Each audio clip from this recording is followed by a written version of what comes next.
আসসালামু আলাইকুম। Barishal dot news থেকে রাত ৯টার শীর্ষ সংবাদ আমি ফারহানা করিম তুলি। প্রথমে সংবাদ শিরোনাম, পরে বিস্তারিত। রবিবার থেকে অসহযোগ আন্দোলন, সর্বোচ্চ সতর্কতায় সারা দেশ। আবু সায়েদ নিহতের ঘটনায় ২ পুলিশ সদস্য বরখাস্ত। খুলনায় পুলিশ কনস্টেবল হত্যার ঘটনায় মামলা, আসামি ১২০০। গাজীপুরে সংঘর্ষের পর পুলিশের গাড়িতে অগ্নিসংযোগ। বরিশালে গান আর কবিতায় আন্দোলনের শহীদের স্মরণ। জনস্রোতে জনসমুদ্র, শহীদ মিনার। সারা দেশের সঙ্গে বরিশালের সড়ক যোগাযোগ বন্ধ। প্রধানমন্ত্রীর আহ্বান প্রত্যাখ্যান করল বৈষম্য বিরোধী ছাত্র আন্দোলন।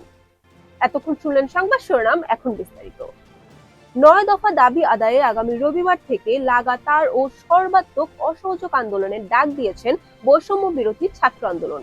এর আগে আজ শনিবার সারা দেশে বিক্ষোভ মিছিল করবে তারা। শুক্রবার রাতে গণমাধ্যমে পাঠানো এক বিবৃতিতে এ তথ্য জানায় বৈষম্য বিরোধী ছাত্র আন্দোলন। কোটা সংস্কার আন্দোলনে বেগম রোকেয়া বিশ্ববিদ্যালয়ের ইংরেজি বিভাগের শিক্ষার্থী আবু সায়েদ নিহতের ঘটনায় পুলিশের ২ সদস্যকে বরখাস্ত করা হয়েছে। শনিবার দুপুরে বিষয়টি নিশ্চিত করেছেন রংপুর মহানগর পুলিশ কমিশনার মোহাম্মদ মনিরুজ্জামান। খুলনায় আন্দোলনকারীদের সঙ্গে সংঘর্ষ চলাকালে পুলিশ কনস্টেবল সুমন ঘরামিকে পিটিয়ে হত্যার ঘটনায় মামলা করা হয়েছে।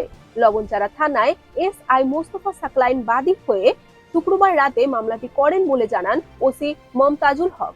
গাজীপুরের শ্রীপুর উপজেলার বৈষম্য বিরোধী ছাত্র আন্দোলনকারীদের সঙ্গে পুলিশের সংঘর্ষের ঘটনা ঘটেছে।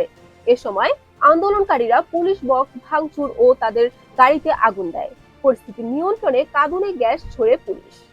গণসংগীত পরিবেশন ও কবিতা আবৃত্তি করে কোটা সংস্কার আন্দোলনকে কেন্দ্র করে সারা দেশে শহীদদের স্মরণ করেছে বরিশালের শিক্ষার্থীরা। শুক্রবার সন্ধ্যায় বরিশাল কেন্দ্রীয় শহীদ মিনারে অবস্থান করে প্রতিবাদী সাংস্কৃতিক অনুষ্ঠান করেন তারা।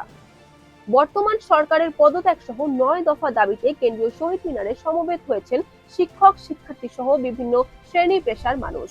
শনিবার দুপুর ১:৩০ থেকে বিভিন্ন শ্রেণী পেশার মানুষ শহীদ মিনারে জড়ো হতে শুরু করেন।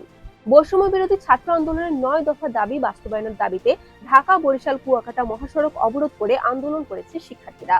দিনভর প্রবল বৃষ্টি উপেক্ষা করে শনিবার বেলা 11:30টায় নগরীর নতুল্লাবাদ কেন্দ্রীয় বাস টার্মিনালের সামনে ঢাকা বরিশাল মহাসড়ক অবরোধ করে তারা।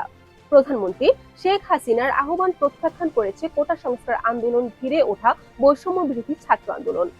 সংগঠনটি সমন্বয়ক নাহিদ ইসলাম শনিবার বিকেলে গণমাধ্যমে পাঠানো এক বিবৃতিতে তাদের এই অবস্থান স্পষ্ট করেন। Barishal dot news.